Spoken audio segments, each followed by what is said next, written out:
শিক্ষাবিদ মাওলানা অধ্যাপক ইকবাল হোসাইন দামাত বারকাতুহুল আলিয়া এতক্ষণ যিনি কথা বললেন কোরআনে কারীম থেকে, আপনাদের পাবনার সন্তান, ইসলামিক চিন্তাবিদ, রাজনীতিবিদ যারা মাওলানা জহুরুল ইসলাম খান দামাত বারকাতুহুল আলিয়া। মঞ্চে বসা আছেন মাওলানা আব্দুল গফফার খান, যারা মাওলানা আব্দুর রউফ সাহেব সহ নামনা জানা অন্যান্য ওলামায়ে কেরাম। গতকাল এখানে কোরআনে কারীম থেকে আলোচনা রেখেছিলেন শ্রদ্ধাভাজন বড় ভাই যারা মাওলানা আব্দুল্লাহ আল আমিন বগুড়া, যারা মাওলানা মুস্তাফা মাহবুব আলম সাতক্ষীরা। আরফা'না লাকা যিকরাক, তাদের সম্মান মর্যাদা যেন আল্লাহ আরো বাড়িয়ে দেন, বলেন আমিন। এখানে বসা আছেন পাবনা দারুল আমান ট্রাস্টের প্রতিষ্ঠাতা, বিশ্ব ইসলামী আন্দোলন বাংলাদেশ জামাত ইসলামীর কেন্দ্রীয় কমিটির নায়েবে আমির, ইসলামিক চিন্তাবিদ, মুফাসসির কোরআন, বারবার নির্বাচিত সংসদ সদস্য, পাবনা গণমানুষের আপনজন মরহুম শহীদ আব্দুস সোবহান আতালাল্লাহু উমরাহু ওয়া বারাকাল্লাহু ফি হায়াতি, তার কবরটা আল্লাহ জান্নাতুল ফেরদাউস যেন বানিয়ে দেন, বলেন আমিন। তার সন্তান এখানে বসে আছেন আমার শ্রদ্ধাভাজন বড় ভাই, আল্লাহ তার পরিবারস্থ লোকদেরকে ধৈর্য ধারণ করার সাবরে জামিল যেন দান করেন। এই ময়দানে যিনি কথা বলতেন নন্দিত মুফাসসিরে কোরআন, আন্তর্জাতিক খ্যাতি সম্পন্ন ইসলামী আন্দোলন বাংলাদেশ জামাতি ইসলামীর কেন্দ্রীয় নায়েবে আমির, সাবেক সংসদ সদস্য শহীদ আল্লামা দেলাওয়ার হোসাইন সাইদি রহমতুল্লাহ আলাইহি। 3টা বছর আমার সৌভাগ্য হয়েছিল তার সাথে অনেক সময় কাটানো। তিনি 1 নম্বর জেলে ছিলেন, আমি 4 নম্বরে ছিলাম, পাশাপাশি দেওয়াল আমাদের খালি মাঝখানে একটা। সহবত পেয়েছি, সময় পেয়েছি, তার কাছে উপদেশ পেয়েছি। আল্লাহ যেন আমার প্র্যাকটিক্যাল লাইফে এগুলো মেনে চলার তৌফিক দান করেন। এখানে এতক্ষণ যারা কথা বলছিলেন পাবনা জেলার শ্রদ্ধাভাজন ডিসি সাহেব, এসপি সাহেব, টিওনো সাহেব, এ থানার সম্মানিত অফিসার ইনচার্জ ওসি সাহেব সহ পুলিশ সদস্য ভাইরা, সামনে বসা মুসলমান ভাইরা, আশপাশে যারা আছেন সম্মানিত মা এবং বোনেরা, প্রাণ প্রিয় পাবনাবাসী, গত বছর এই ময়দানে আসার 1 ঘন্টা আগে আমাকে রাস্তা থেকে আপনারা ফেরত দিয়েছেন। যারা ফেরত দিয়েছিলেন কোথায় আপনারা? ওয়াকাযালিকা আখযু রাব্বিকা ইযা আখাযাল কুরা ওয়া হিয়া যালিমা ইন্না আখযাহু আলীমুন শাদীদ। সূরা হুদের 102 নম্বর আয়াতে আল্লাহ জানিয়েছেন, হে নবী, এইভাবে করে আমি যারা পাপিষ্ঠ তাদেরকে পাকড়াও করি, আর আমার ধরা বড় শক্ত ধরা, কারণ তারা জালেম ছিল। এখানে পৃথিবীতে সবচাইতে বড় জালেম হচ্ছে কোরআনে কারীমের কাছে না আসা। ওমান আযলামু মিম্মান ইফতারা আলাল্লাহিল কাযিবা ওয়া হুয়া ইউদআ ইলাল ইসলাম আল্লাহু লা ইয়াহদিল কওমাজ যালিমিন। সূরা সফের ভেতরে আল্লাহ জানিয়েছেন, আমি আল্লাহর দৃষ্টিতে সবচাইতে বড় জালেম ওই লোকটা যাকে ইসলামের দিকে ডাকা হয় কিন্তু সে আল্লাহকে মিথ্যা প্রতিপন্ন করে। এই 15.5 বছরে এটা সবচাইতে বেশি ছিল। বলেন তো, আমি যতদিন কোরআনে কারীম হাতে নিয়ে আপনাদের ডাক দিয়েছি, আমার বাবার দিকে ডেকেছি, আমার দাদার দিকে ডেকেছি, আমি তো কোরআনের দিকে ডাকতাম, আর আমি আন্দাজে ডাকি না, আমি বুঝে শুনে ডেকেছি। কুল হাদিহি সাবিলি আদউ ইলাল্লাহ আলা বাসীরাতিন আনা ওয়া মান ইত্তাবা'আনি ওয়া সুবহানাল্লাহি ওয়া মা আনা মিনাল মুশরিকিন। সূরা ইউসুফের 108 নম্বর আয়াতে আল্লাহ জানিয়েছেন, নবী আপনি বলুন এইটাই আমার পথ। এই কি আশ্চর্য কথা বলেন কেন? কথা বলা যাবে না, যেখানে আছেন ওইভাবে থাকেন। যারা দাঁড়িয়ে আছেন, বসে আছেন, দরকার হয় বিভিন্ন জায়গা আছে, শুয়ে পড়েছে, কথা বলবেন না। কোরআন শোনার আদব, কথা বলা যাবে না। ফাসতামিউ লাহু ওয়া আনসিতু, চুপ থাকা লাগবে, মনোযোগ সহকারে শোনা লাগবে। এটা কি গানের অনুষ্ঠান? এটা ইবাদত চলছে এখন। দেখেন না কিভাবে বসে আছে। আল্লাহ তাআলা জানিয়েছেন, ওয়াইদা সামিউ মা উনজিলা ইলার রাসূলি তারা আয়ুনাহুম তাফিদু মিনাদ দামি'i মিম্মা আরাফু মিনাল হক। হে নবী, আপনার কাছ থেকে যখন কোরআন ওরা শ্রবণ করবে, যারা বুঝবে এর মর্ম মানিগুলো কি আল্লাহ বলতে চায় আর আমি কি করি, তখন দেখবেন ওদের চোখ দিয়ে মনের অজান্তে পানি বের হচ্ছে। এজন্য কোরআনের আলোচনা ভালো করে শোনেন। কষ্ট হচ্ছে, কথা বন্ধ বলা যাবে না, সহ্য করে। ধৈর্যের ফল মিঠা হয়, একটু ধৈর্য ধরেন ভাই। পাবনাবাসী আল্লাহ রাব্বুল আলামিন আয়াত দিয়ে জানিয়েছেন, হে নবী আপনি বলুন, আমি আল্লাহর দিকে মানুষকে ডাকি, এইটাই আমার পথ। আর আমি আন্দাজে ডাকি না, আমি বুঝে শুনে ডাকি। শুধু এটা আমার কাজ না, না ওয়ামান ইত্তাবানি, আমাকে যারা অনুসরণ করবে দুনিয়াতে, তারা আল্লাহর দিকে মানুষকে ডাকবে। এ ঘোষণা কার? বিশ্ব নবীকে দিয়ে আল্লাহ এটা বলিয়েছেন যে আপনি বলেন আপনার অনুসারীদের প্রথম কাজ তারা আল্লাহর দিকে ডাকবে। হ্যাঁ, আমি জানি আল্লাহর দিকে ডাকতে গেলে কোরআনে কারীম দিয়ে আপনি ডাকবেন, দেখবেন আপনার প্রতি বিপদ আপদ মুসিবত আসতে থাকবে। ওয়ালি রাব্বিকা ফাসবির, আপনার রবের জন্য আপনি যখন ধৈর্য ধারণ করবেন, জোরে বলেন সুবহানাল্লাহ। সেই ধৈর্যটার সামনে নিয়ে আল্লাহ আমাদেরকে তিনটা বছর ফাঁসির ওই কন্ডেম সেলের ভেতরে ওই জালেমরা রেখেছিল। আল্লাহ ধৈর্যও দিয়েছিলেন, কারণ 3টা বছর ওরা আমাকে যোগাযোগ করতেও দেয়নি। বাইরে কারা আছে, কারা মরে গেছে আমি তাও জানতাম না, কারণ আমার মামলা দিয়েছে একটা ঠনকো মামলা। অথচ রাখতো আমার এই মার্ডার মামলার আসামি যেখানে থাকে ওই কন্ডেম সেলের ভেতরে। খাওয়া দাওয়া ঠিক মতো দিত না, কষ্ট এত বেশি দিয়েছে, এমনিতেই মানুষ যোগাযোগ বিচ্ছিন্ন হয়ে গেল, লোকটা পাগল হয়ে যায়। আপনারা আয়না ঘর থেকে যারা বের হয়ে আসে, বাস্তবে চেহারার দিকে তাকবেন, লোকটা কিন্তু এলোমেলো করে তাকায়। আমি বহু মানুষকে মাঠের নিচে পেয়েছিলাম, যারা নিজের নাম পর্যন্ত জানে না। ও যে কয় বছর আছে ও নিজেও জানে না, এটা কোন বছর, কোন মাস, কি বার, আজকে কয়টা বাজে, এমনকি ওর নাম কি ও তাও জানে না। বছরের পর বছর একটা মানুষ এভাবে পড়ে আছে কবরের মতো জায়গায়। কবর যেরকম ঠিক ওই রকম জায়গায়, এরপরও কবরে তো আর শিকল দিয়ে বাঁধা থাকে না, কিন্তু আয়না ঘরে আমি দেখেছি শিকল দিয়ে পা বেঁধে দিতে।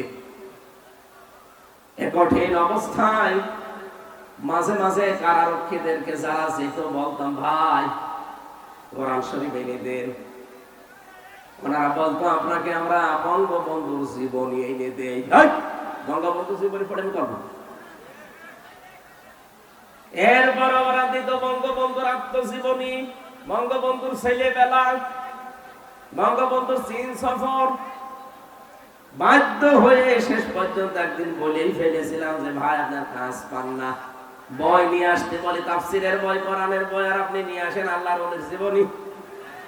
আপনার যদি সাহস থাকে তা আপনি, আমি জেল থেকে বলছি, অথবা আমি মেজর ডালিম বলছি, আমার ফাঁসি চাই, এই বইগুলো একটু এনে দেন।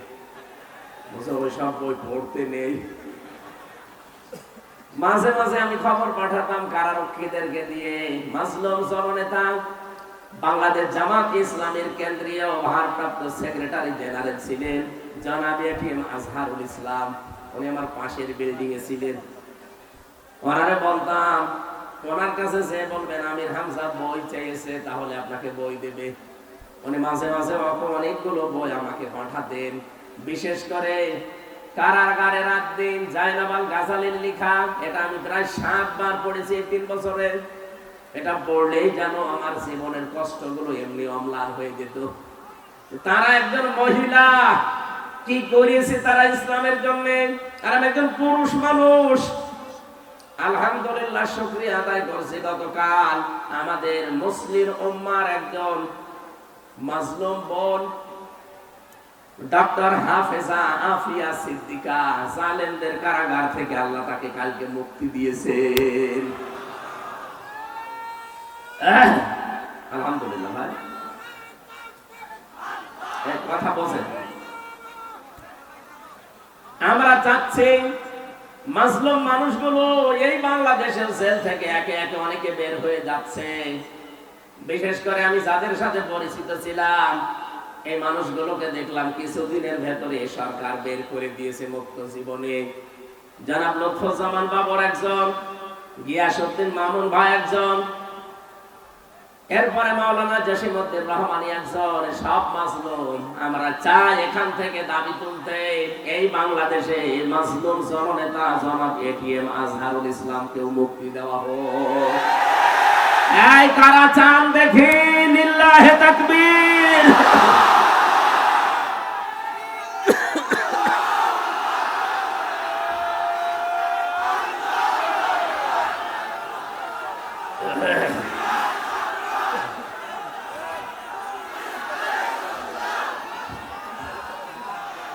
আলহামদুলিল্লাহ।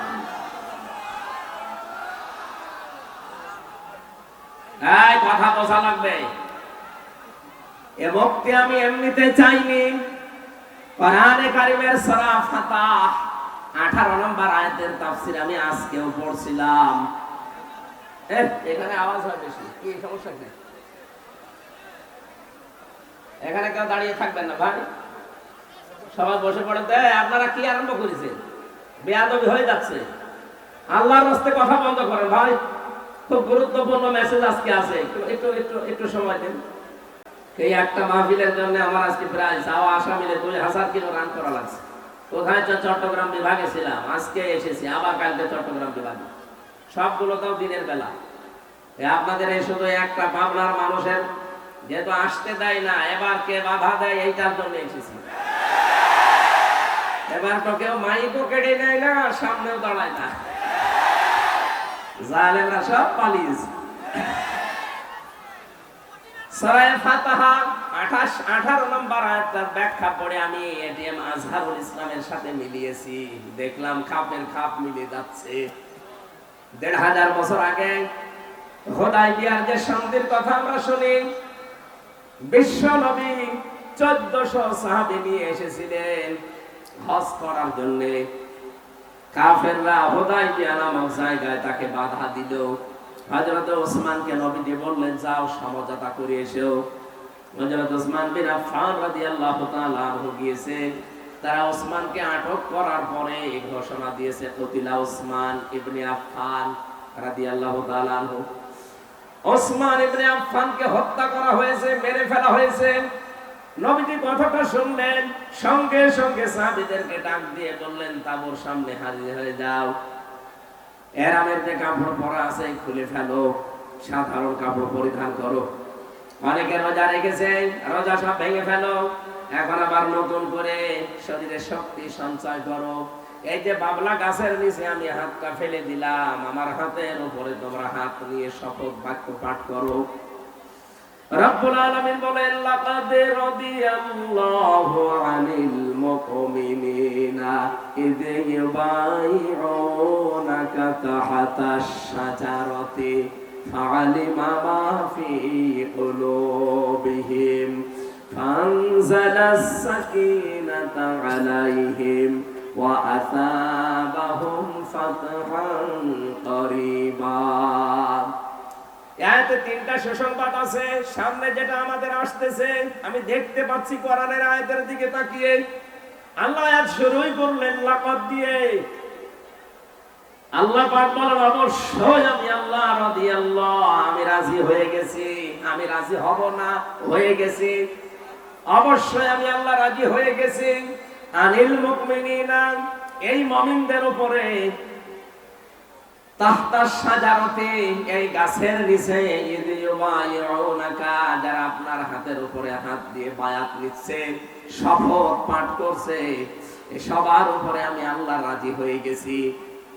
তাফসিরে ফি জিলালিল কোরআন সাইয়্যিদ কুতুব রাহমাতুল্লাহ আলাইহি লিখেছেন, সঙ্গে সঙ্গে নবী নিজের বাম হাতটা সবার উপরে তুলে ধরলেন। সাহাবী জিজ্ঞাসা করলেন, হে নবী আপনি বাম হাত তুলে ধরলেন কেন? নবীজি বলেন, আজকে যে 1399 জন এখানে আছো আর একজন তো নেই, ওরাকে মেরে ফেলা, হত্যা করার কথা জানিয়েছে। সুতরাং আজকের এই শপথ বাক্যে, এই অনুষ্ঠানে যত মানুষ আমরা আছি সবার উপরে আমার আল্লাহ সন্তুষ্ট হয়ে গেছে।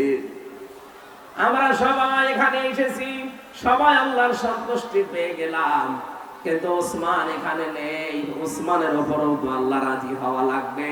এজন্য এই হাতটা আমি তুলে ধরলাম, এটা ওসমানের হাত।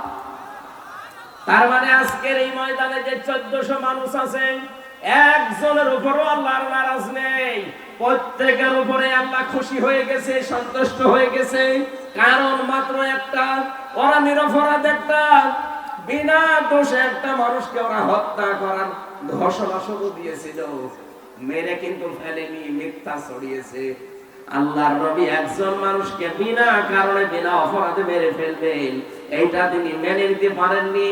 শুধু মেনে নিতে পারেননি তা না, নিজের সাথে 1399 জন যারা ছিল সবাইকে জীবন দেওয়ার জন্য তিনি বাক্য পাঠ করাচ্ছেন, শপথ।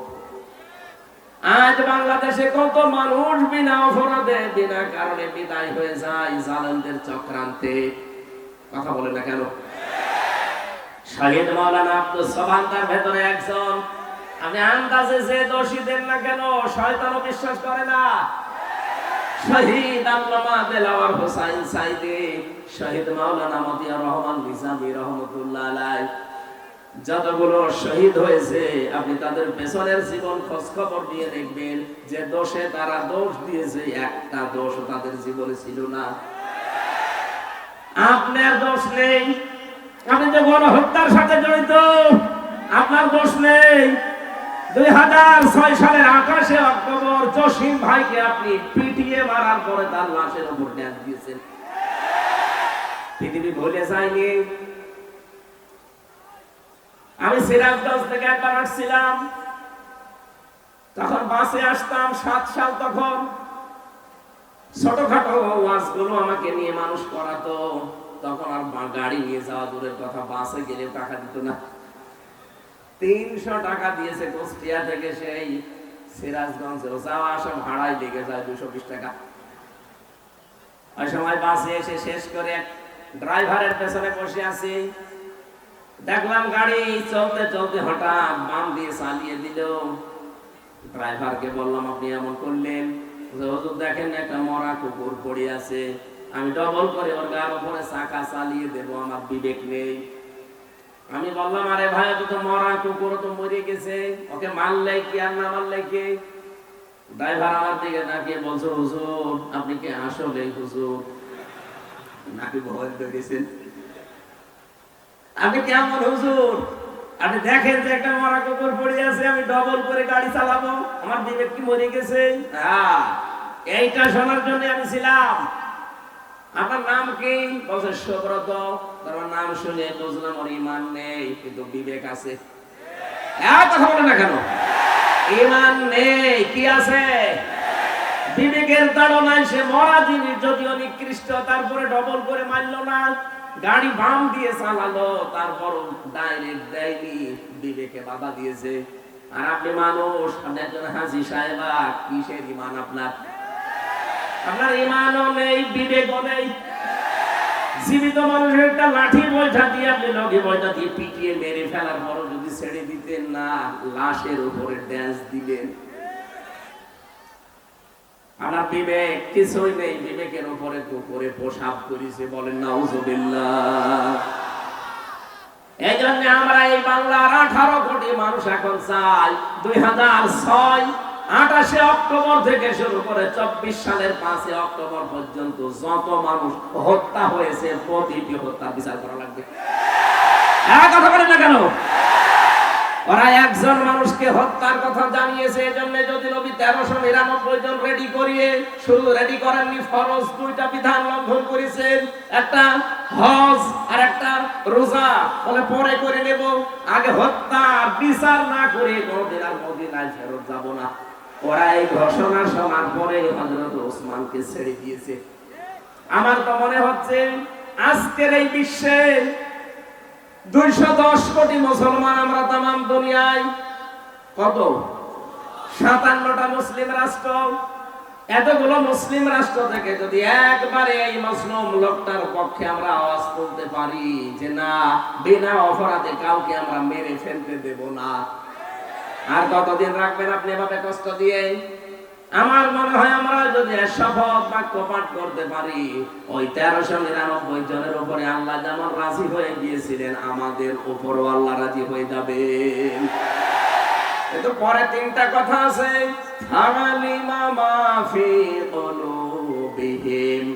আল্লাহ পাক বলেন তাদের মনে যেটা ছিল ওইটা কিন্তু আমি জানতাম। সুতরাং আমাদের মনের কথা না মুখের কথা এটা কিন্তু আল্লাহ জানেন। এই মাসলুম লোকটাকে জেলখানার অন্ধ প্রকোষ্ঠ থেকে বের করতে আমরা যেটা বললাম, এটা কি আমাদের মুখের কথা না মনের কথা? আরো জোরে বলেন। আল্লাহ বলেন মনের কথা যদি হয়, ফানজালাস সাকিনাতা আলাইহিম, তাদের উপরে আল্লাহর রহমত সাকিনা এটা নাযিল হবে।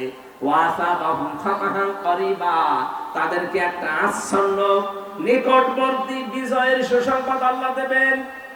এই আয়াত অনুযায়ী সামনে আমরা যেটা দেখতে পাচ্ছি, এই বাংলাদেশে মাজলুমদের পক্ষে থাকলে আল্লাহর সাকিনা পাওয়া যাবে, আল্লাহর সুনির্দিষ্ট বিজয় আমাদের সামনে আসবে।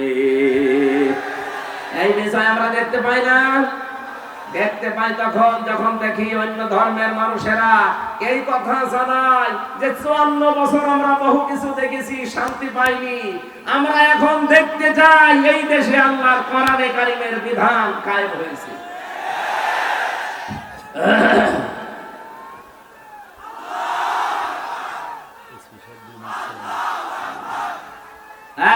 একটু আমাদের অভিভাবক জেলার শ্রদ্ধাভাজন এসপি সাহেব এসেছেন, উনি আপনাদেরকে সালাম দেবেন।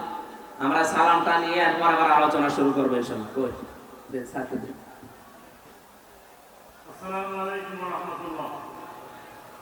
সম্মানিত পাত্রবাসী, 2 দিনব্যাপী দারুল ট্রাস্টের ঐতিহাসিক তাফসীর কোরআন মাহফিল গতকালকেও সুন্দর সুষ্ঠুভাবে হয়েছে।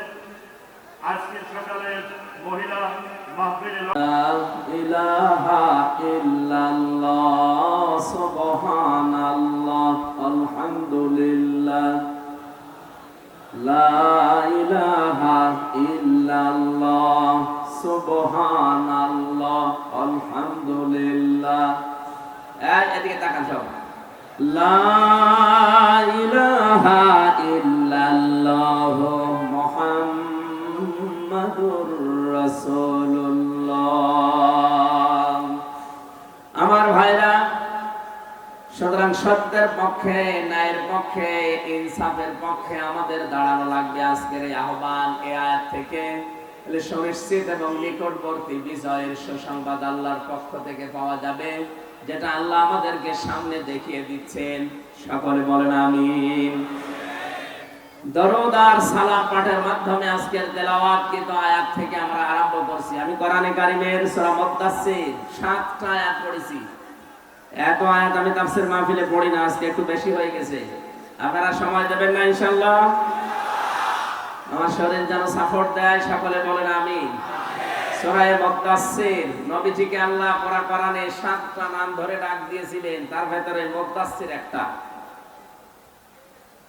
প্রথম যে আয়াতগুলো কোরআনের নাযিল হয় এই পৃথিবীতে, আমরা জানি অনেকে সূরা আলাকের প্রথম 5 আয়াত, তো অনেক তাফসীরকারক লিখেছে না, প্রথম আয়াত নাযিল হওয়া কোরআনে কারীমের এই সূরা মুদ্দাসসিরের প্রথমে এই 7টা আয়াত। 2টা বর্ণনায় ঠিক আছে।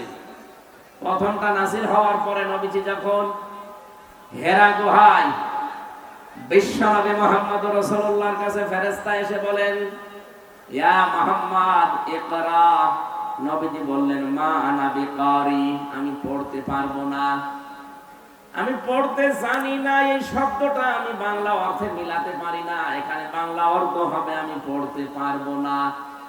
পড়তে পারবেন না মানে আমি বলে বলে দে, আপনি পড়েন ইকরা ইকরা ইকরা। এদিকে তাকান, গুরুত্বপূর্ণ একটা তথ্য এখানে আছে। তিনবার তিনি বললেন মুহাম্মদ পড়েন। তিনি বললেন আমি পড়তে পারবো না, আমি পড়তে জানি না। এ শব্দ আমরা যদিও বাংলায় অর্থ করি, বাংলা অর্থ হবে আমি পড়তে পারবো না। কেন পারবেন না?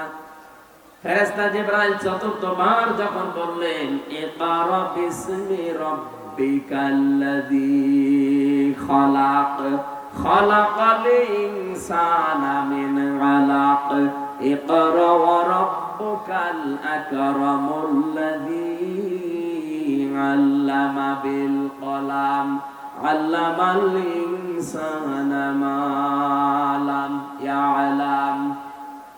জিবরাইলের পড়া শেষ। এটা তাফসীরে হাক্কানি থেকে বলছি। সঙ্গে সঙ্গে নবীজি আরম্ভ করলেন বিসমি রাব্বিকাল্লাযী খালাক। জিবরাইল জিজ্ঞাসা করেছিলেন নবী, হে মুহাম্মদ, তিনবার আপনাকে আমি বললাম পড়তে, আপনি পড়লেন না। এবার আমি 5টা আয়াত পর পর তেলাওয়াত করলাম, আপনি যে আরম্ভ করে দিলেন। নবীজি প্রশ্ন ছড়ে দিলেন, ইয়া আখি জিবরাইল, হে ভাই জিবরাইল, বারবার আপনি আমাকে শুধু বলেন যে পড়ো পড়ো পড়ো, ওতে আমি কি পড়বো? আমি তো যার তার নামে পড়তে পারি না, আমি তো দরগার নামে, দুর্গার নামে, বাবার নামে পড়তে পারি না। যখন এই বলেছেন বিসমি রাব্বিকা, রবের নামে পড়েন, আমি কিন্তু আর দেরি করি নাই। এমনকি এক আয়াতও পড়ি নাই, সঙ্গে সঙ্গে আপনার সাথে আমি 5 আয়াত পড়েছি। জোরে বলেন আল্লাহু আকবার। এখান থেকে নবীজি তার উম্মতদেরকে কিয়ামত পর্যন্ত শিক্ষা দিতে চাইলেন, আমার উম্মতেরা, পৃথিবীতে যদি লেখাপড়া করতে হয়, এই পৃথিবীর কারো নামে পড়া জায়েজ নেই, পড়তে হবে কার নামে? আরো জোরে বলেন কার নামে? এই পাবনা দারুল আমান ট্রাস্টে পড়া হয় কার নামে?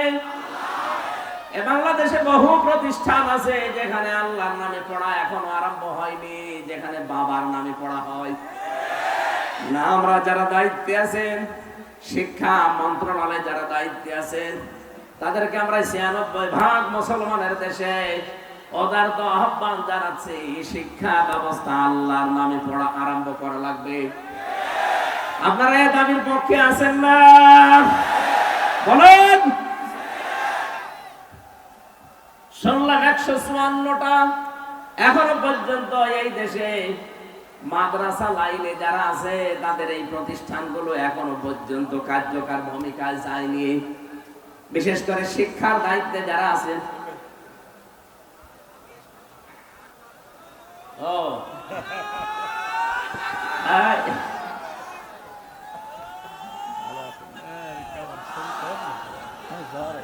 তাহলে আমি ছেড়ে দিই।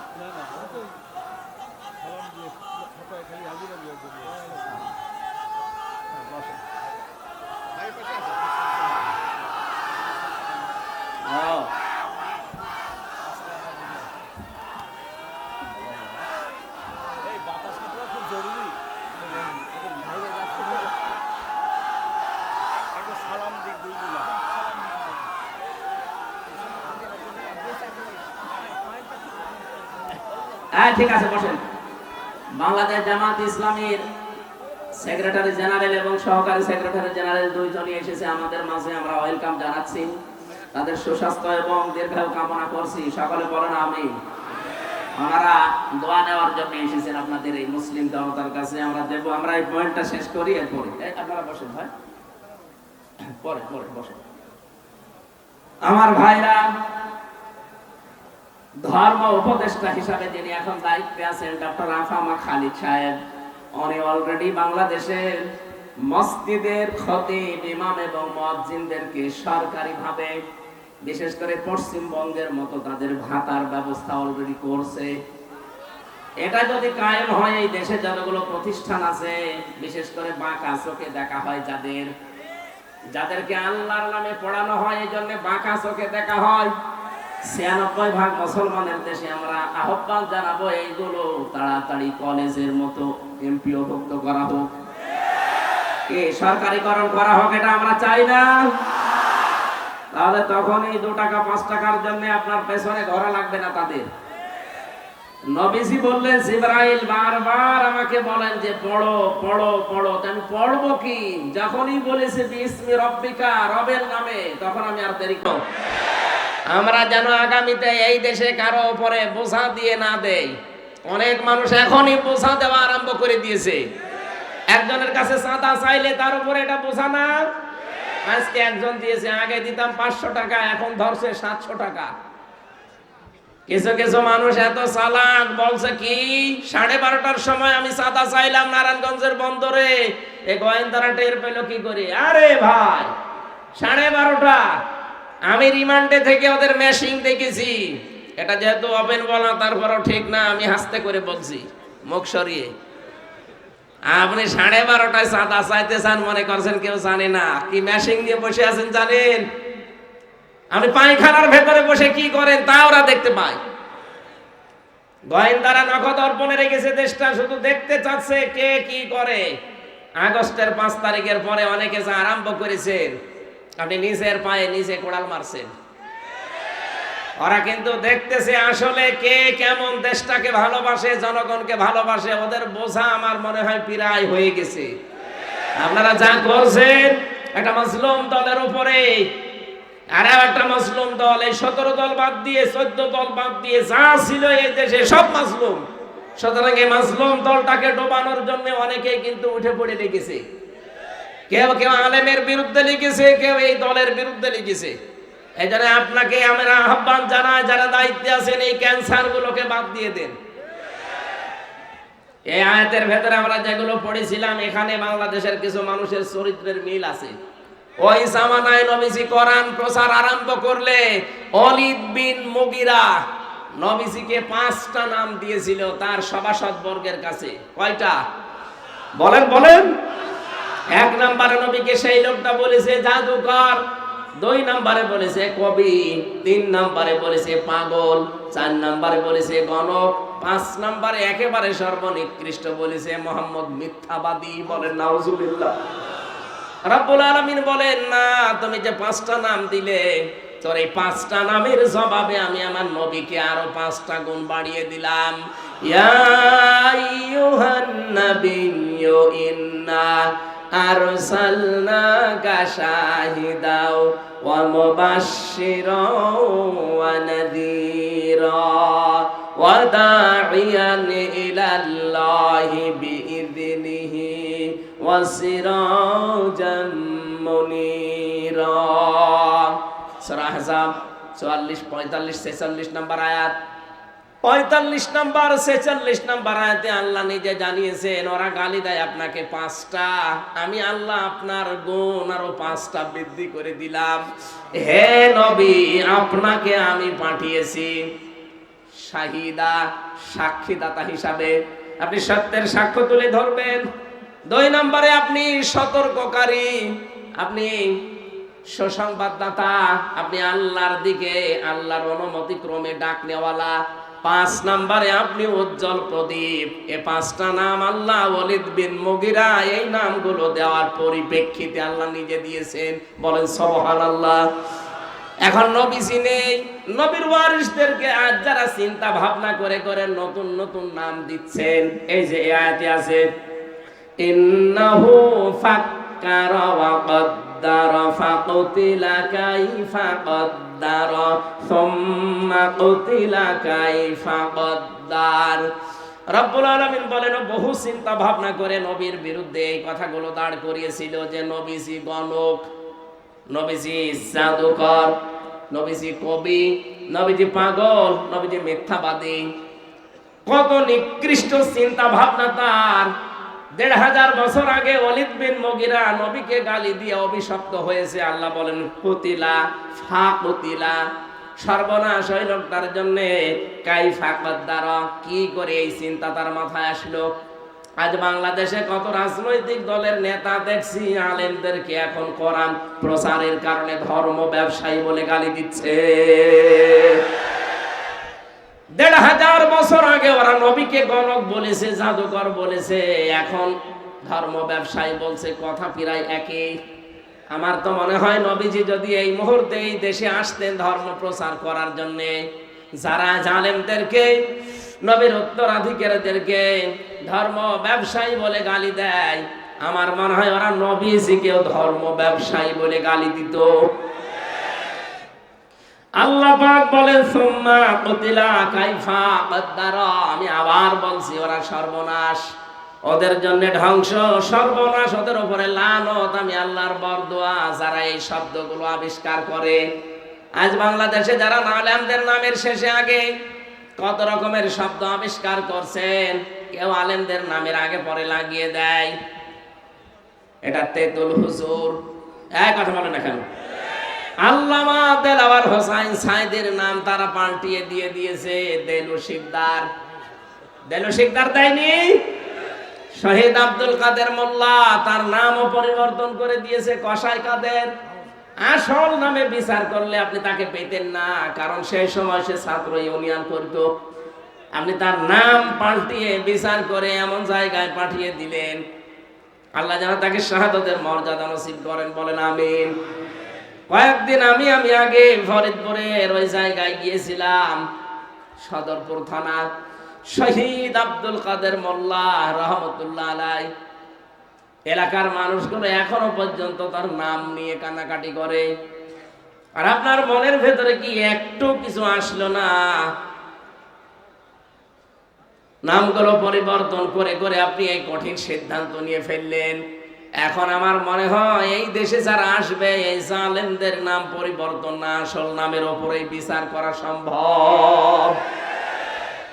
এরা যদি একজন মানুষ হত্যার দায়ে তাকে হত্যা করে ফেলতে পারে, আপনি তো মানুষ মেরেছেন 2732 জন, 275টা মার্ডার মামলা অলরেডি হয়ে গেছে আপনার নামে।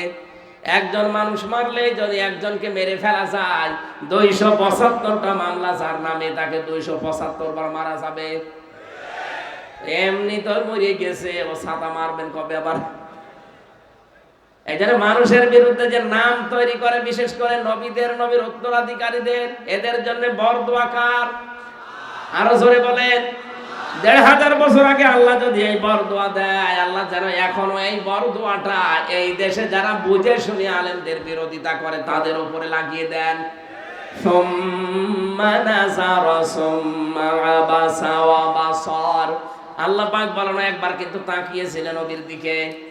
আল্লাহর নবী যখন কোরআনে কারীম প্রচার করার জন্য হজের ওই মৌসুমে বিভিন্ন তাঁবুতে যেতেন, হাজীদেরকে বলতেন যে এক আল্লাহর প্রতি ঈমান আনো, মূর্তি পূজা, দুর্গা পূজা ছেড়ে দাও।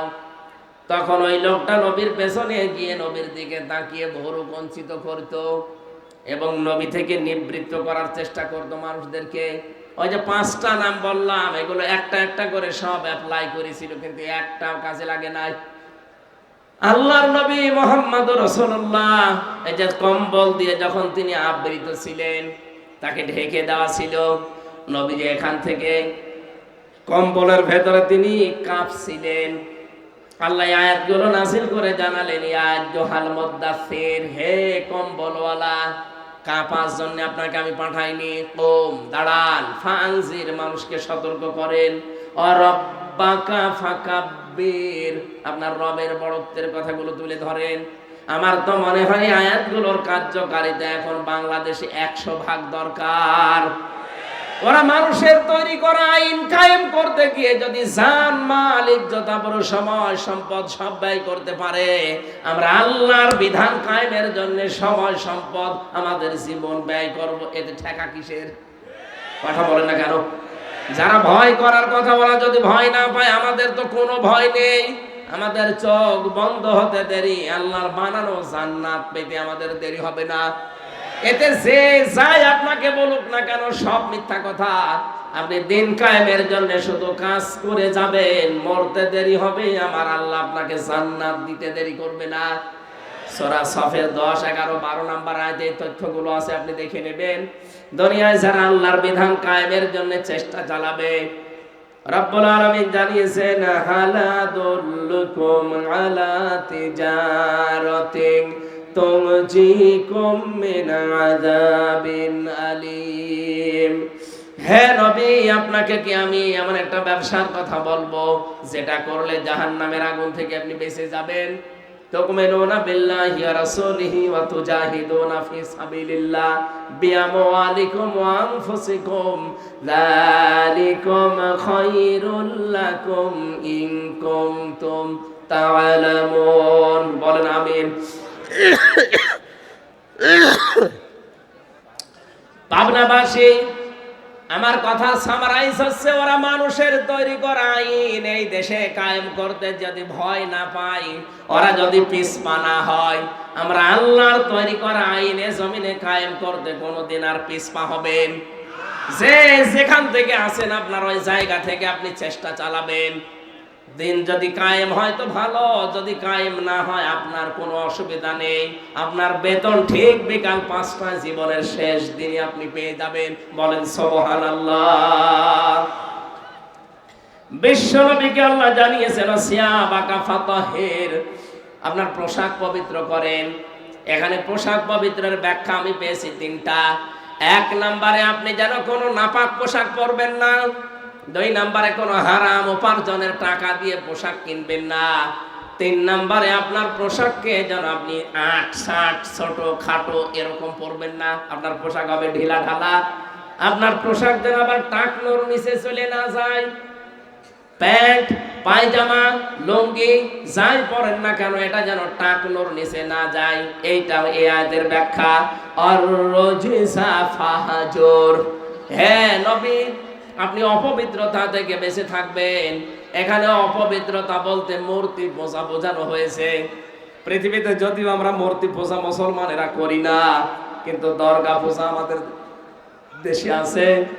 আমাদের দেশে পীর পূজা আছে, মাজার পূজা আছে, মানুষ পূজা আছে, মানুষের ছবি পূজা করা আছে। কথা বলেন ঠিক কিনা? আমরা এই জিনিস থেকে মুক্ত থাকবো আজকে থেকে। ওয়ালা তামনুন তাস্তাকসির, বেশি পাওয়ার জন্য মানুষকে দান করবেন না। ওয়ালি রাব্বিকা ফাসবির, ইসলামের উপরে চেয়েছেন। এটা যখন এই চলের কাছে আসবে এত গরম হবে, এই নিজের ঠোঁটের মাংসগুলো সব খসে বসে ওই পাতিলার ভেতরে পড়বে। গরম টকবকে এই পানিগুলো নিজের পেটের ভেতরে যাবার পর আল্লাহ বলেন এই মানুষগুলোর নাড়ি ভড়ি যা আছে সব পায়খানার রাস্তা দিয়ে বের হয়ে যাবে। পাবনাবাসী আযাব কিন্তু আমাদের জন্য অপেক্ষা করছে। এই জন্যই বলছি সুম্মারাসিহি মিন আযাবিল হামিম, মাথার উপরে যখন গরম তেল ঢেলবে, গরম পানি ঢালা হবে, ফেরেশতারা যখন টিটকারি মারবে আমাদের সাথে, যুক মজা সাকো ইন্নাকা আনতাল আজিজুল কারীম। তুমি তো দুনিয়াতে বড় সম্মানিত ছিলে, মানুষ তোমাকে দেখলে চেয়ার ছেড়ে দিত, মানুষ তো আর বুঝতো না তুমি কয় নাম্বার। তোমার আমল তোমার আখলাক ওরা বুঝতো না। তোমার দিনের কাজ একরকম, রাতের কাজ আর এক রকম। এরকম মানুষ দেশে নেই, আছে মানে আমরাই। আমাদের চেহারা দেখে উপরের কাজ বেশ ভালোই লাগে, ভেতরে ভেতরে লোকটা এত নিচে নেমে গেছে, শয়তানও অত নিচে নামে না। এখানে যাদের মোবাইল আছে, ফোন আছে, ফ্যাক্স আছে, বাড়িতে কম্পিউটার আছে, এই মানুষগুলোর জীবনে এত নিকৃষ্ট গুনাহগুলো এরা করে শয়তানের ধোঁকায় পড়ে যে শয়তানও তো নিচে নামে না। এক কথা বলে না কেন? যাদের মোবাইলে আকাশ সংস্কৃতির মাধ্যমে, ইন্টারনেটের মাধ্যমে এমন এমন জিনিস নামান যেগুলো মা আর ছেলে এক জায়গায় বসে দেখা যায় না, স্বামী স্ত্রী পর্যন্ত এক জায়গায় বসে দেখবে তাও লজ্জা পায়, এমন কোন দৃশ্য যাদের মোবাইলে নামানো আছে এই মুহূর্তে ডিলিট করা লাগবে।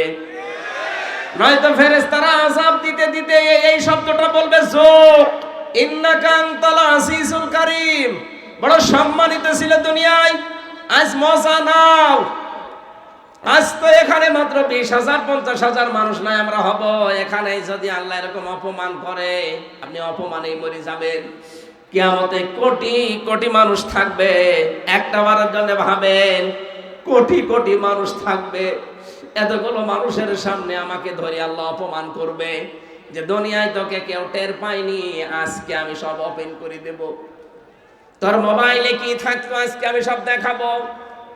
ও বাংলার যুবক সন্তানেরা যারা মোবাইলে এমন দৃশ্য রাখেন, এখনই যদি আপনি মারা যান, আপনার এই মোবাইলটা আপনার বোন ব্যবহার করবে, এই মোবাইলটা আপনার মা ব্যবহার করবে, এই মোবাইলটা আপনার বাবা ব্যবহার করবে। কথা বলেন না কেন? বলেন তো আপনার কি মনে হয় যে মোবাইলটা রেখে গেলেন, যার ভেতরে অর্ধ উলঙ্গ উলঙ্গ ছবি রেখে দিয়েছেন, এমন এমন নাম্বার রেখে দিয়েছেন, বিবাহিত মেয়েদের নাম্বার, পাশের বাড়ির প্রতিবেশীর স্ত্রীর নাম্বার, ভাবির নাম্বার সেভ করে ওলট পালট গল্প করেন যারা, এই মোবাইলটা কিন্তু আপনার বাবা ব্যবহার করলে সব দেখবে। আপনি তো মরে গেলেন। এটা যদি সত্যি আপনার বাবা ব্যবহার করে, আর যদি ওই দৃশ্যগুলো মোবাইলের ভেতরে পায়, তো কি ধারণা করবে আপনার প্রতি আপনার বাবা? বলেন। সুতরাং এই মুহূর্তে আপনার মরণের তো কোনো গ্যারান্টি নেই। বাড়ি যেতে পারবেন, গ্যারান্টি আছে? বলেন বলেন। কোনো গ্যারান্টি নেই। এই মুহূর্তে ডিলিট করা লাগবে। যেটা নিজে দেখলে ভালো লাগে, আবু তালেব সাহেব দেখলে আপনি লজ্জা পান, আপনি শরম পান, এরকম কোন দৃশ্য থাকলে আল্লাহর ভয়ে এই মুহূর্তে ডিলিট করা লাগবে।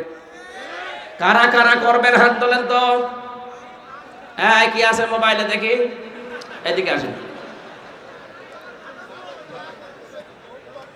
না, আমি হাসির খোরাকি দেওয়ার জন্য বলি নাই। হাজারো মানুষের এরকম চরিত্রের অবক্ষয় কিন্তু আরম্ভ করে ফেলেছে শয়তান। কথা বলেন না কেন? আল্লাহ কিয়ামতের কঠিন ময়দানে আমরা যেন ধরা খেয়ে না যাই। সকলে বলেন আমিন। রব্বুল আলামিন বলেন, এই ঘরে সাকারে প্রবেশ করাতে দেরি হবে, তোর চামড়া খসে যেতে কিন্তু দেরি হবে না। চিন্তা করেন তো কি ভয়ঙ্কর ঘর। আমরা রিমান্ডে ঘরের নাম শুনি। আমি যে রিমান্ডে ছিলাম মাটির নিচে, হ্যাঁ ওটা ভয়ঙ্কর ঘর। ওখানে গেলে যে নখ তুলে নাই কি করে আমি দেখেছি। আমার সামনে অনেকের নখ তুলে নিয়েছে, হাতের পায়ের, কিন্তু পুরো শরীরের চামড়া কাউকে আমি একবারে খসাতে দেখিনি। চামড়া খসিয়েছে হয়তো হাতের তালুর চামড়া। এখান থেকে আস্তে করে ব্লেড দিয়ে কেটে আপনি চামড়া ধরে যদি মাথা ধরে টান দেন, দেখবেন পুরাটা চলে আসবে। আমি নিজে দেখেছি। একজনের চট্টগ্রামে বাড়িয়ে ছেলেটার আমার সামনে দিয়ে নিয়ে গেল। কিছুক্ষণ পরে দেখি কাঁদতে কাঁদতে আসছে।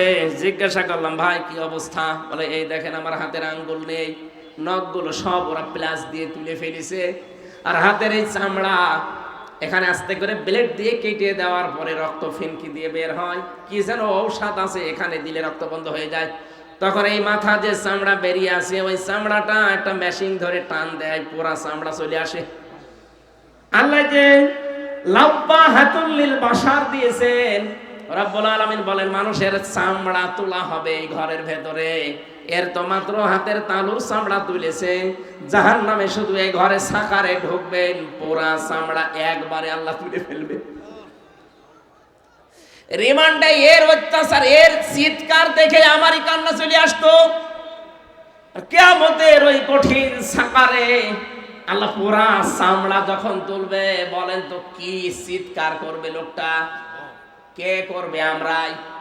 কারণ আমরা কে সত্যকে সত্য জানার পরে, এই যে সুম্মা আদবার ওয়াস্তাকবার, যারা সত্যকে সত্য জানার পরে অহংকার করে মুখ ফিরিয়ে চলে যান, হ্যাঁ ওরকম বলেই থাকে। আপনার জন্য এই শাস্তি।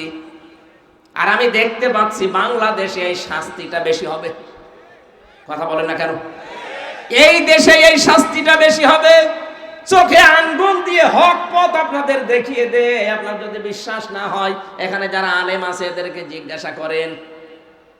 কোরআনে কারীম জানিয়েছে, ওয়ালাম্মা রাআল মুমিনুনা আল আহজাব ক্বালু হাযা মা ওয়া'আদানাল্লাহু ওয়া রাসূলুহু ওয়া সাদাকাল্লাহু ওয়া রাসূলুহু ওয়া মা যাদাহুম ইল্লা ঈমানাও ওয়া তাসলিমা। সূরা আহজাব 21 নম্বর পারা 19 নম্বর পৃষ্ঠা 13 নম্বর লাইনের 22 নম্বর আয়াতে আছে। তাফসীরে যে কোনটা দেখবেন এটা পাবেন। নবীজিকে আল্লাহ জানিয়েছেন, হে নবী আপনি হক দল খুঁজে পান না। পৃথিবীতে হক দল ওইটা যাদেরকে দেখে অন্য আল্লাহ বিরোধী যারা, তারা তেড়ে তেড়ে মারতে আসে। বাংলাদেশে কত দল আজ ইসলামের কাজ করছে, দেখেন তো কোন দলের ওপরে বাতিলের টার্গেট নেই, শুধু একটা দলকে ওরা দাবিয়ে রাখতে চায়। আপনি হক দল খুঁজে পান না মানে আয়াতের তাফসীর পড়বেন, দেখবেন এই দেশে হক আপনি যদি চিনতে নাও পারেন, বাতিলরা কিন্তু চিনে ফেলেছে। ওরা জানে যে এই দেশে আল্লাহর কোরআন কায়েম করতে চায় কারা। ওরা এটাও বিশ্বাস করে যে কোনোদিন তাহেরির দ্বারা এ দেশে কোরআন কায়েম হবে না। ওরা বিশ্বাস করে নজিবুল বছর মজভণ্ডাদের দ্বারা জীবনেও কোরআন এ দেশে কায়েম হবে না। ওরা বিশ্বাস করে আট রশির দ্বারা এ দেশে কোরআন কোনোদিন কায়েম হবে না। ওরা বিশ্বাস করে ফেলেছে কোরআন কায়েম হতে হলে একামতে দিনের কর্মীদের দ্বারা হবে। এদের সবার টার্গেট এখন ঠেকাও, একামতে দিনকে ঠেকাও। আল্লাহ বলেন না, এদেরকে ঠেকাতে কেউ পারবে না। অনরিদু আন্নামুন্না আলাল্লাযীনা ইসতাদঈফু ফিল আরদ। জমিনে ফেরাউন একটা দলকে দুর্বল করে রাখতে চেয়েছিল কোন ঠাসা করে, সেটা মুসা নবীর দল। আর আমি আল্লাহ ইচ্ছা করলাম তাদের উপরে অনুগ্রহ করে জাতির ইমাম তাদেরকে আমি বানিয়ে দেব। আল্লাহ মনে আছে তাই বানিয়ে দিয়েছে। সারা দেশে এখন দেখেন ইসলামের জয় জয়কার চলছে। কথা বলেন না কেন? শুধু ইমাম বানাবো না, জমিনের উত্তরাধিকারী তাদেরকে আমি বানাবো। অনুমাক্কিনা লাহুম ফিল আরদ, জমিনের শাসন ক্ষমতাও তাদেরকে দেব। অনুরিয়া ফিরআউনা ওয়া হামানা ওয়া জুনুদাহুমা মিনহুম মা কানু ইয়াহদারুন। আমি আল্লাহ ওদেরকে দেখাতে চাই, ফেরাউন হামান আর ওদের সৈন্যবাহিনীকে, ওরা যাদেরকে ভয় পেত তাদেরকে আমি জমিনের শাসন ক্ষমতা দিয়ে ওদেরকে আমি দেখাতে চাই। এই বাংলাদেশে 54 বছরে যাদেরকে কোন ঠাসা করে রাখা হয়েছিল, যাদেরকে দুর্বল করে রাখা হয়েছিল, সূরা কসসের 5 এবং 6 নম্বর আয়াত মনে হচ্ছে আল্লাহ দেখাচ্ছেন। এই কথা বলেন না কেন? এই মানুষগুলোকে আজ আল্লাহ ধরে ধরে জাতির ইমাম বানিয়ে দিচ্ছে। জাতির শুধু ইমাম না, দেশের উত্তরাধিকারী আল্লাহ বানিয়ে দিচ্ছে। আল্লাহ এবার শাসন ক্ষমতায় বসাবে, কারণ কোরআনে কারীম 100 ভাগ আমরা বিশ্বাস করি, নাকি 98 ভাগ? আরো জোরে। অনুমাক্কিনা লাহুম ফিল আরদ, আল্লাহ বলে আমি নিজে তাদেরকে জমিনের শাসন ক্ষমতায় বসাবো। এইটা এখন দেখতে বাকি আছে। আর আমার বিশ্বাস কোরআনের উপরে 100 ভাগ আছে। এই জন্য আমি দৃঢ় বিশ্বাস নিয়ে বলতে পারি সামনের দেশ হবে কোরআনের দেশ। সামনের সংসদ হবে কোরআনের সংসদ। এটা আমরা দেখতে চাই না? চর্ম চোখে যেন আল্লাহ দেখার তৌফিক দেন। 56,000 বর্গ মাইল এইটা দিয়ে চলছে। জোরে বলেন আমিন। আল্লাহুম্মা আমিন। লা ইলাহা ইল্লা আনতা সুবহানাকা ইন্নী কুনতু মিনাজ জালিমিন। রব্বুল আলামিন পাবনা জেলার দারুল আমান ট্রাস্ট এই ময়দানের দিকে তাকাও। 2 দিন ব্যাপী ঐতিহাসিক তাফসীরুল কোরআন মাহফিলের সমাপনী রজনীতে সূরা মুদ্দাসসিরের কয়েকটা কথা আমরা শুনতে পেলাম। কোরআনে কারিমে যারা বাধা দেয়, কোরআনকে যারা মানুষের তৈরি করা নিয়ম নীতি মনে করে, তাদের কি শাস্তি দিয়েছো তুমি? কি শাস্তি দেবে তোমার বর্ণনা শুনছিলাম। আল্লাহ মেহেরবানি করে তুমি আমাদেরকে ওলীদ ইবনে মুগীরার চরিত্র থেকে বাঁচাও। আমাদের চরিত্র তুমি আবু বকর সিদ্দিকের মতো বানিয়ে দাও। রব্বুল আলামিন বিশাল আয়োজন করতে গিয়ে দারুল আমান ট্রাস্টের কর্তৃপক্ষ যারা ঋণী হয়ে গেছে, এদের ঋণ পরিশোধ করে দাও, এদের অভাব দূর করে দাও, এদের স্বভাবগুলো ভালো বানিয়ে দাও। তোমার যে বান্দারা এত কষ্ট করে রাত 11টা পর্যন্ত বসে আছে, এদেরকে খালি হাতে ফেরত দিও না। মেহেরবানি করে পরিপূর্ণ করে এদেরকে হাত ভর্তি করে দাও। বাড়ি যাওয়ার আগে আমাদের অপরাধগুলো মাফ করে দাও। আমাদের মাহফিলের সম্মানিত সভাপতি অধ্যাপক আবু তালিব মন্ডল ভাইকে কবুল করো। আল্লাহ তাআলা যত অতিথি এখানে এসেছিলেন, অধ্যাপক মিয়া গোলাম পরওয়ার, মাওলানা রফিকুল ইসলাম খান সহ মাওলানা আব্দুর রহিম, মাওলানা আব্দুর রউফ, আব্দুল গফফার, মাওলানা আব্দুল সুবহান, ইকবাল হোসেন সহ নামনা জানা অতিথি যত এসেছে, অতিথিদেরকে তুমি মেহেরবানি করে মঞ্জুর করো। মাওলানা আব্দুল সুবহানকে তুমি জান্নাতের সুউচ্চ মাকান দিয়ে দাও। শহীদ আল্লামা দেলাওয়ার হোসেন সাইদি, আল্লাহ 3টা বছর তোমার গোলামের সাথে আমি অনেকবার দেখা করেছি। তার কথাবার্তা শুনতাম বসে বসে, তিনি আমাকে উপদেশ দিতেন। তার পুরো উপদেশ আমার প্র্যাকটিক্যাল লাইফে মেনে চলার তৌফিক দাও। তোমার গোলাম বেঁচে থাকলে এই ময়দানে এখানে আজকে তিনি কথা বলতেন। তুমি যখন ডাক দিয়েছো তোমার না দরবারে তিনি হাজিরা দিয়েছেন, তাকে তুমি জান্নাতুল ফেরদাউস দিয়ে দাও। আল্লাহ তাআলা জনাব নাসিরউদ্দিন এই জমিনের মালিক, তিনি দিয়ে দিয়েছে তোমার নবীর ঘরের জন্য অক্ষ করে, তাকে তুমি মেহেরবানি করে ক্ষমা করে দাও। কত মানুষ আমরা অসুস্থ, আমি নিজে 3টা বছর জালেমের এই জেলখানায় অসুস্থ হয়ে পড়েছি। যত মানুষ আমার সাথে অসুস্থ আছে শেফায়ে কামেলা আজেলা নসিব করে দাও। মনের ভেতরে যার যা কামনা বাসনা আছে আমাদের সাইজ আশাগুলো আজকেই পূরণ করে দাও। মাথা নিচু করেন, চক্ষু বন্ধ করেন, হাফ মিনিট সময় দিলাম, মনের কথাগুলো জায়েজ কথাগুলো বলেন।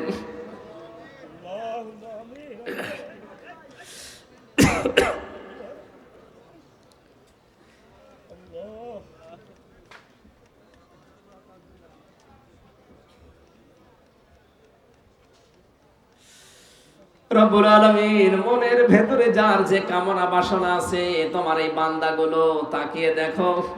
অনেকের দাড়ি পেকে সাদা হয়ে গেছে, আমার হাবিব জানিয়েছে দাড়ি পাকা মানুষ হাত তুললে তোমার নাকি লজ্জা হয়। এদের দিকে তাকাও, এদেরকে আবু বকরের মতো বানিয়ে দাও। যে যুবক ভাইরা হাত তুলেছে এদেরকে তুমি ওমরের মতো কবুল করে নাও। ছোট ছোট বাচ্চারা যারা এসেছে হাসান হোসাইনের মতো তৈরি করো। আল্লাহ তাআলা আমার মা বাবাকে তুমি মেহেরবানি করে ক্ষমা করে হেদায়েত দিয়ে দাও। আমার স্ত্রী সন্তান যেগুলো দিয়েছো, রব্বানা হাব লানা মিন আজওয়াজিনা ওয়া যুররিয়াতিনা কুররাতা আয়ুনিন ওয়াজআলনা লিল মুত্তাকিনা ইমামা। মাওলানা হোসেন মাহফুজ আল্লাহ আমার সফর সঙ্গী তার বাবাকে ক্ষমা করে দাও। আল্লাহ আমার আব্দুল ওয়াহিদ ভাই ওয়াহিদুর রহমান, তার মা মারা গেছে, মাকে তুমি ক্ষমা করো। হাফেজ আবু বকর সিদ্দিক, আলী আহমেদ সহ তানভীর সহ যত মানুষ কোরআনে কারিমের এই অনুষ্ঠানে হাত তুলেছে বিভিন্ন জায়গায় দাঁড়িয়ে বসে, যার যে কামনা বাসনা প্রত্যেকটাই পূরণ করে দাও। মরণ আসলেই যেন বলতে পারি লা ইলাহা ইল্লাল্লাহ মুহাম্মাদুর রাসূলুল্লাহ। আমার লিখিত বই ছিল জেলখানায় পারিবারিক জীবনে দাম্পত্য কলহ এবং তার সমাধান। এটা পুরুষের জন্য একটা আছে, মেয়েদের জন্য একটা আছে। ওই মেন গেটে দেখবেন গাড়ি আছে, আমার সাদা গাড়ি, ওখান থেকে নিয়েছে। আরো বিভিন্ন লাইব্রেরি আছে, লাইব্রেরিতে অনেক বই পাওয়া যাচ্ছে, আপনারা অবশ্যই কিনে নিয়ে যাবেন, কাজে লাগবে। বই মানুষকে দেউলিয়া করে না। সালাম।